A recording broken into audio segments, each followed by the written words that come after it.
सप्तर्षि भगवान शंकर के पास गए, पार्वती जी के प्रेम की प्रशंसा करने लगे। भगवान सुनते सुनते शंकर जी समाधि में चले गए, समाधि में चले गए। और भाई शंकर जी की समाधि लगती है तो 87 हजार वर्ष के बाद शंकर जी समाधि से बाहर निकलते।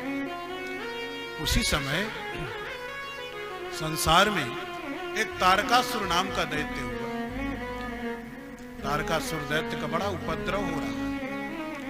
तारकासुर ने तपस्या करके ब्रह्मा जी से वरदान मांग लिया, भगवान शिव के पुत्र के द्वारा मेरी मृत्यु। ये दैत्य मृत्यु से बचने के लिए बड़ा लंबा चौड़ा गणित लगाया करते। तारकासुर ने सोचा, भगवान शिव की जो पत्नी है सती, उन्होंने प्राणों का त्याग कर दिया, अब शंकर जी दोबारा विवाह नहीं करेंगे।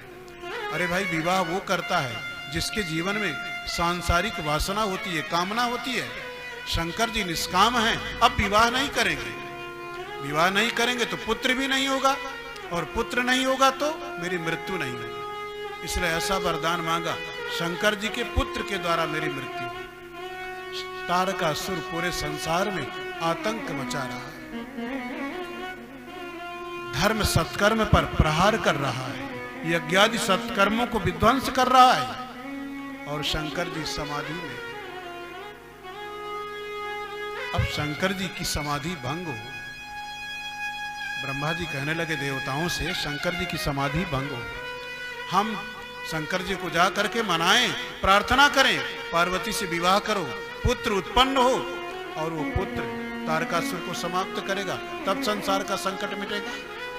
इसके लिए देवताओं ने शंकर जी की समाधि को डिगाने के लिए शंकर जी के पास कामदेव को भेजा।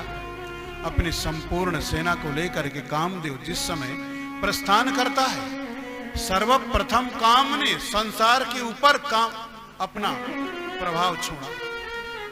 संसार के जितने स्त्री पुरुष थे, सब के सब काम के वश में हो गए। मनुष्य की कौन कहे, ऋषि मुनि भी सब के सब काम के वशीभूत हो गए।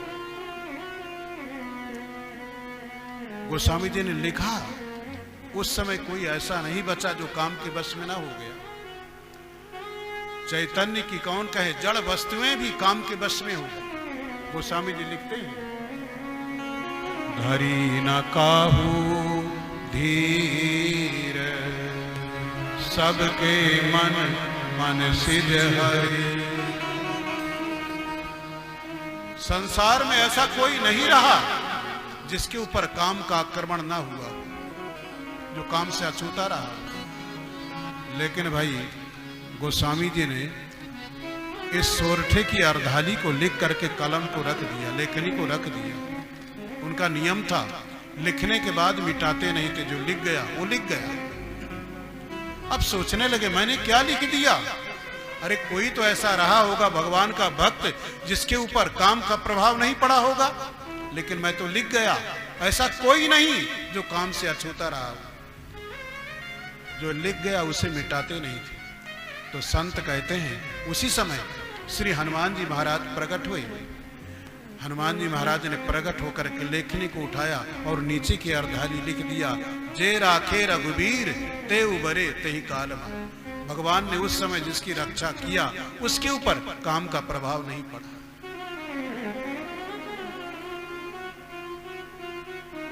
जब तक काम शंकर भगवान के पास पहुंचा, तब तक संसार में काम की ये स्थिति रही। जैसे ही कामदेव भगवान शिव के पास पहुंचा, संसार में काम का नशा उतर गया।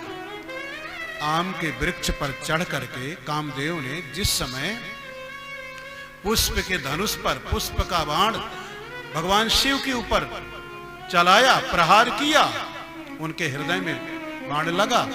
भगवान शंकर ने नेत्र खोल दिए, चारों तरफ देखने लगे। देखिए, काम का आक्रमण होता है तो नेत्र बंद होते। कामी व्यक्ति अंधा होता है, काम अंधा बना देता है। काम का आक्रमण जिसके ऊपर होता है उसके नेत्र बंद हो जाते हैं, दिखाई नहीं देता है, विवेक की दृष्टि समाप्त हो जाती है। लेकिन भगवान शंकर को देखिए, काम ने आक्रमण किया तो नेत्र खोलते हैं। उनकी दृष्टि, उनके नेत्र बंद नहीं होते। नयन उघारी सकल दिश देखी, चारों तरफ देखा। आम के वृक्ष के झुरमुट में काम छिप करके बैठा है। भगवान शिव ने तीसरा नेत्र खोला, काम जल करके भस्म हो गया, मुट्ठी भर राख की ढेरी बन गया। संसार में हाहाकार मच गया। काम की पत्नी रति रोते रोते भगवान शिव की शरण में आई, प्रार्थना करने लगी। जोगी अकंटक भये पति गति सुनत रति मूर्छित भई। जोगी अकंटक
चिल्लाते गिरते पड़ते भगवान शंकर के सामने उपस्थित हुई, प्रार्थना करने लगी। भगवान आप आशुतोष हैं, परम कृपालु हैं, दयालु हैं, मेरे पति को जीवन दान दीजिए, मैं आपके चरणों में समर्पित हूं। भगवान शंकर आशुतोष हैं, कहने लगे ठीक है, तेरा पति आज के बाद बिना शरीर के संसार में रहेगा, बिना शरीर के आक्रमण करेगा। और द्वापर युग में पृथ्वी पर यदुवंश में भगवान कृष्ण अवतार लेकर के आएंगे। कृष्ण का पुत्र होकर के तेरा पति जन्म लेगा और वहीं पर तेरे पति से तेरा मिलन होगा। रति वहां से प्रस्थान कर गई।